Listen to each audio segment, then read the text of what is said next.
25 ও 26 নম্বর ওয়ার্ডে ভাঙচুরের অভিযোগ, রাতের অন্ধকারে হামলার দাবি তৃণমূলের। গেরুয়া রং করার অভিযোগ ঘিরে বিতর্ক। ভোটের ফলের পর দুর্গাপুরে উত্তেজনা, তৃণমূল অফিসে ভাঙচুর, দখল নিয়ে রাজনৈতিক সংঘাত। বিধানসভা নির্বাচনের ফল প্রকাশের পর থেকে উত্তপ্ত হয়ে উঠেছে দুর্গাপুরের বিভিন্ন এলাকা।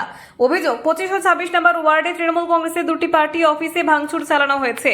বিধাননগর ও ফুলঝোর এলাকায় রাতের অন্ধকারে এই হামলার ঘটনা ঘটে বলে দাবি স্থানীয়দের। শুধু ভাঙচুরই নয়, একটি পার্টি অফিসে গেরুয়া রং করা হয়েছে বলে অভিযোগ উঠেছে, যা ঘিরে রাজনৈতিক মহলে চাঞ্চল্য ছড়িয়েছে। এই ঘটনার পর এলাকায় নিরাপত্তা বাড়ানো হয়েছে এবং প্রশাসন তদন্ত শুরু করেছে। পরিস্থিতি নিয়ন্ত্রণে রাখতে পুলিশ টহল জোরদার করা হয়েছে। এদিকে প্রাক্তন বিজেপি বিধায়ক চন্দ্রশেখর ব্যানার্জি এই ঘটনার কড়া প্রতিক্রিয়া জানিয়ে বলেন, এই ধরনের অপ্রীতিকর ঘটনা কোনোভাবেই মেনে নেওয়া যায় না।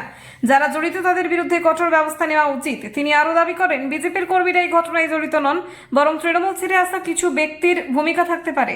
ঘটনাকে কেন্দ্র করে এলাকায় রাজনৈতিক উত্তেজনা তুঙ্গে উঠেছে। তৃণমূলের পার্টি অফিসে বিজেপি ঝান্ডা লাগানো আছে বা লুটপাট চালানো, এই ব্যাপারে কি বলবেন? সারা দুর্গাপুর জুড়ে নতুন নতুন যেমন কেউ মুসলমান হয় না, তখন দেখবেন তাকে প্রমাণ দিতে হয় যে আমি মুসলমান। সেরকম তৃণমূল থেকে আসা কিছু লোক যারা ভোটের 3 দিন আগে এসছে, তারা এখন আবির মেখে নিয়েছে গেরুয়া, আর গিয়ে তৃণমূলের পার্টি অফিস ভাঙছে, কোথাও গেরুয়া কালার করছে, কোথাও ঝান্ডা তুলছে, নিয়ে প্রমাণ দিতে চাইছে কত বড় বিজেপি। যেমন হচ্ছে নতুন মুসলমান কেউ যদি হয়, তাকে প্রমাণ দিতে হয় আমরা গো মাতাকে পুজো করি, আর ওই যারা আছে তারা গো মাতাকে ভক্ষণ করে। তো এদের সঙ্গে যেমন আমাদের তফাৎ আছে, সেরকম হচ্ছে এই যারা ভোটের 3 দিন আগে 23 তারিখ নির্বাচন হয়েছে আর 19 তারিখ বিকেলবেলায় জয়েন করি, তারা এখন নিজেদেরকে বড় বিজেপি প্রমাণ করছে আবির মেয়ে। তো আমরা প্রথম পুলিশকে আমি ইনস্ট্রাকশন দিয়েছি যে ওই নতুন বিজেপি সাজা মালগুলোকে আগে অ্যারেস্ট করুন, আর এমনভাবে অ্যারেস্ট করুন যেন 15 দিন যেন বেল না, আর ভালো করে 3rd ডিগ্রি দেন।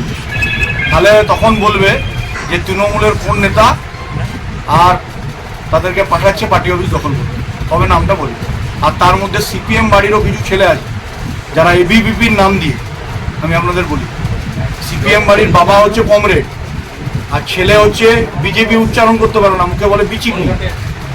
তারা গিয়ে এবিভিপির নামে কলেজ ভাঙচুর করছে। ক্যারেক্টার এখনো চেঞ্জ হয় নাই। যোগী রাজ্যের মতন এ রাজ্যেও যখন আমাদের মুখ্যমন্ত্রী তৈরি হবে, মূল্যজাত চলবে, তখন হচ্ছে বুঝতে হবে।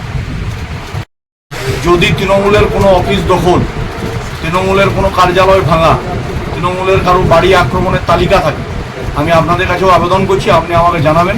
15 মিনিটের মধ্যে সেই বাড়িতে পৌঁছে উপযুক্ত তাকে সমর্থন দেওয়া, সহযোগিতা দেওয়া এবং সেই কার্যালয়ের চাবি ফেরত দেওয়া, এবং তার সাথে হচ্ছে সেখানে তৃণমূলের ঝান্ডা নিজে হাতে তুলে দেওয়ার ব্যবস্থা আমি বিধায়ক হিসাবে করব। কারণ 4 তারিখ পর্যন্ত আমি বিজেপির প্রতিনিধি ছিলাম পার্টির। 4 তারিখের পর আমি কংগ্রেসেরও এমএলএ, তৃণমূলেরও এমএলএ, বিজেপিরও এমএলএ, সিপিএমেরও এমএলএ। আমি মানুষের প্রতিনিধি, আমি কোনো রাজনৈতিক দলের একক প্রতিনিধি নই। যারা আমাকে ভোট দিয়েছেন আমি তাদেরও প্রতিনিধি, যারা আমাকে ভোট দেননি আমি তাদেরও প্রতিনিধি। অতএব কারোর উপর কোনো দুর্গাপুর পূর্ব বিধানসভায় অত্যাচার হবে। দেখুন, এটা কিন্তু ঠিক নয় যে আপনি যখন বিরোধী দল করেছেন, যারা শাসন ক্ষমতায় ছিল তারা আপনাদের উপর অ্যাটাক করেনি, আর আপনারা শাসন ক্ষমতায় ফিরে আসার পরেই বিরোধী দলকে অ্যাটাক করবেন, এটা কিন্তু ঠিক নয়। এটা দয়া করে এটা করবেন না। আপনারা কথাবার্তা বলুন। কেউ যদি স্বেচ্ছায় আপনাদের অফিসটা, 2-1 তো স্বেচ্ছায় চাবিটা দিয়ে দিয়েছে যে না ভাই তোমরা থাকো, আমরা নাই, তো সেরকম কথা বলুন। অযথা অশান্তি বাড়িয়ে কোনো লাভ নাই। কারণ আমরা তো খুব ভালোভাবে আছি এবং আগামী দিনে ভালোভাবে সংগঠন করব, এটা আমি জোর গলায় বলতে পারি।